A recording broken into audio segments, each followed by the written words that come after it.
Hey y'all, today I want to talk to you about our chickens, specifically our younger chickens that we got earlier in the year.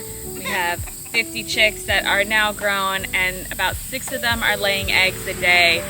So I want to take you in and show you the setup that we have. It's not complete right now. And actually today it's 97 degrees. Yesterday was about 95, tomorrow will be similar.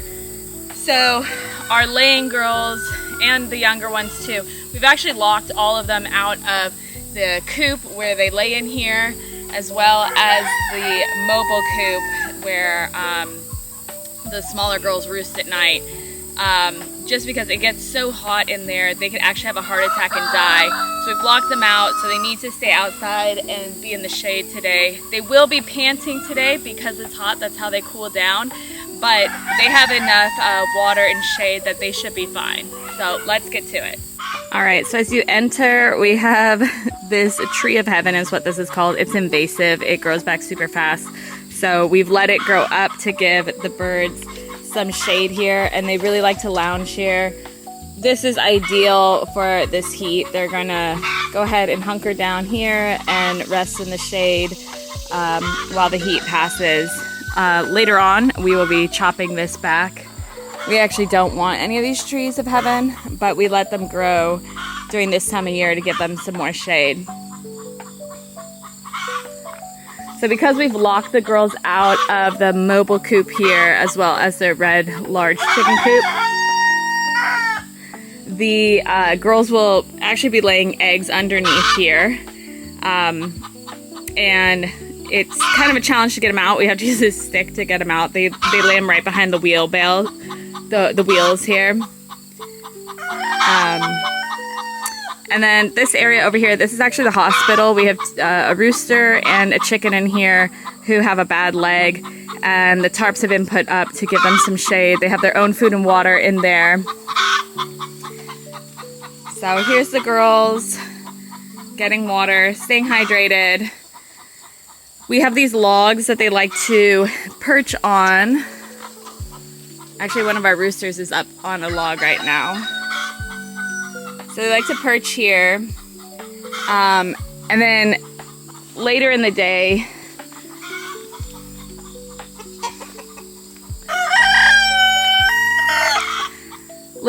the girls will actually jump up and they like to perch in this mulberry tree. The larger one is the mimosa, but they like to perch in the mulberry tree. And they tend to do that right before it's time to go in for the night.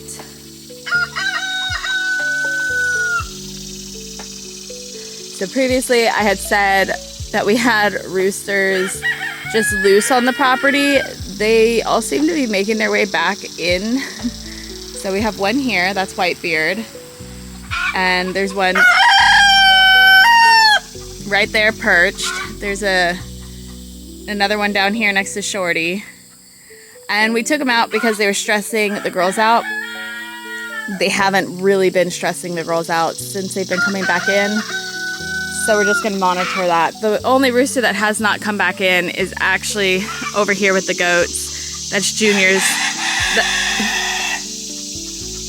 That's Junior, Shorty's kid, and he's too large to make it out of the hot fencing. This is Whitebeard. He attacked me the other day, and so that evening we took him out once he roosted for the night, and I pinned him to the ground and held him until he stopped fussing with me. And supposedly that's to keep him knowing that I'm at the top of the pecking order and not him. Okay, I want you to look to the side of this girl's face, right about here. That area on the chicken tells you like what color egg they will lay.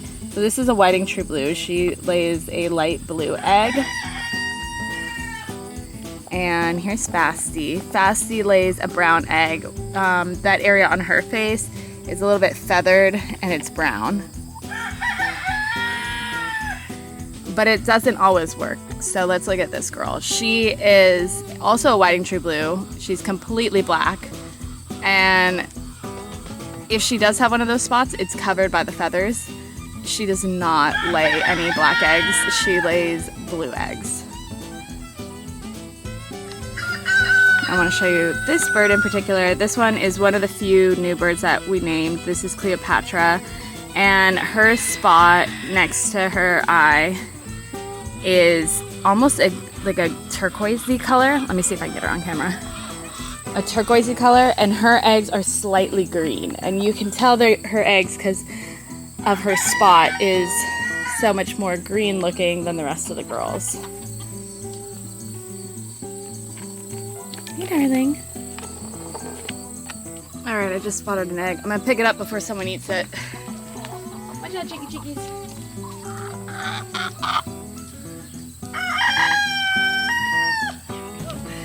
So this is a whiting true blue egg. I can tell it's from one of our older birds just because of the size it is. Our little birds are laying eggs that are about half this size.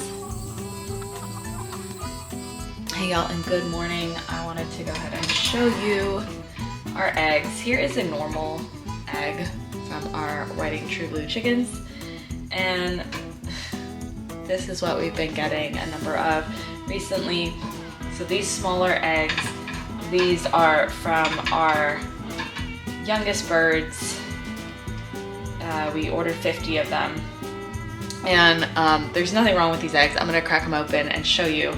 If you go to a farmer's market, you might see these smaller eggs, and they'll be advertised as fairy eggs. Locally here, we got a little bug. Locally here, these fairy eggs will sell for $3 a dozen, whereas for a fully mature egg dozen, this would be $5 a dozen at the farmer's market. So I'm gonna go ahead and I'm gonna just rinse these off in some cold water, and then I'm gonna crack them open so you guys can see what they look like. They're completely developed. They have a yolk inside, but when the bird lays like its very first, maybe its second tiny little egg, there might not be a yolk. So I have cracked one of these open, and it's just whites inside, which is fine to eat, but then you don't get the nutrition of a yolk. Also, when they are just starting to lay, the shell can be kind of squishy. That seems to be a little more rare. And you'll see when I go to crack them, these are extremely hard to crack. It's a very thick shell, whereas the older birds, the shell is thinner, even though we supplement them with calcium. So let me go ahead and wash these, and then we'll crack them and I'll show you what they look like. Okay, I have my eggs all washed. You don't have to dry them off. But it is, oh, we got Barney, hang on. Thanks, Barney. Okay. It is important that you wash them, even though we use a rolling nest box, which means when the chicken drops the egg, it rolls away from the bird, meaning it will not get as much like fecal matter or anything stuck onto the egg. Sometimes you still get some fecal matter, and you don't want to be consuming that. That'll make you sick. So you need to wash them, okay? Wash your eggs. And I found like about 2 of these equal the size of about a regular size egg. Although this is an extra large egg. Actually, let me go get the scale just to show you the size of these eggs. All right, so here's our scale. Here's our very big egg. So this egg maxes out the scale. It doesn't have room to go down any further. So that puts it at 2.5 ounces for an egg, or 71 grams for this egg, which is an extra large egg. And this one is slightly smaller. So this one is a large medium, which puts it at about 57 grams for the egg, or 2 ounces for this one egg. And here's one of our little ones. It doesn't even move the scale. So it would be classified as a peewee, and it doesn't register. But I'll go ahead and crack these open and show you what they look like inside. I'll go ahead and link in the description that scale and also this egg holder here in case you like them. So I had to smack that pretty hard to get it to crack.